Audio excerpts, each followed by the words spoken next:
వినపడ్డాయి అనమాట. సో ఓవరాల్గా అందరికీ న్యాయం చేయలేమనుకోండి. సో అది కొద్దిగా సాటిస్ఫాక్షన్ అవుతుంది.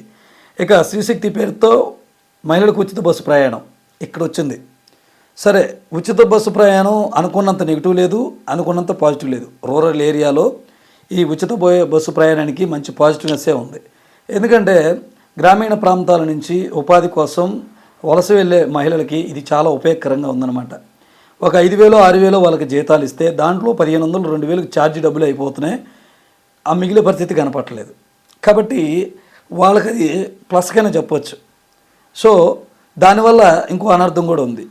చాలామంది కాదు, మహిళలు చాలా వరకు కూడా ఆటోలే ఎక్కుతారు. కానీ వీళ్ళ వల్ల ఇప్పుడు ఆటో డ్రైవర్ల పరిస్థితి ప్రశ్నార్థకంగా మారింది. పెళ్ళం మెడలో పుస్తలు తాకట్టు పెట్టి అప్పు సొప్పు చేసి తిని తినక కిస్తీలు కట్టుకుంటారు వాళ్ళు. ఇప్పుడు ఈ మహిళలు ఆటోలు ఎక్కే పరిస్థితి లేదు. పురుషులు అంటారా, మొత్తం కూడా వాళ్ళకి ద్విచక్ర వాహనాలు ఉంటే వెళ్ళిపోతారు. దీనివల్ల ఆటో డ్రైవర్ల జీవనోపాధి కోల్పోయిందనమాట. దీనికి తోడు ప్రభుత్వానికి ఈ పథకం నడపడం అనేది చాలా ఆర్థిక భారం. ఇప్పుడు మన పరిస్థితి ఏందయ్యా అంటే అప్పులు తీసుకొచ్చి సంక్షేమం నడుస్తుంది. గత ప్రభుత్వం కూడా అంతే. గత ప్రభుత్వాన్ని అనేక విమర్శలు చేశారు వీళ్ళు.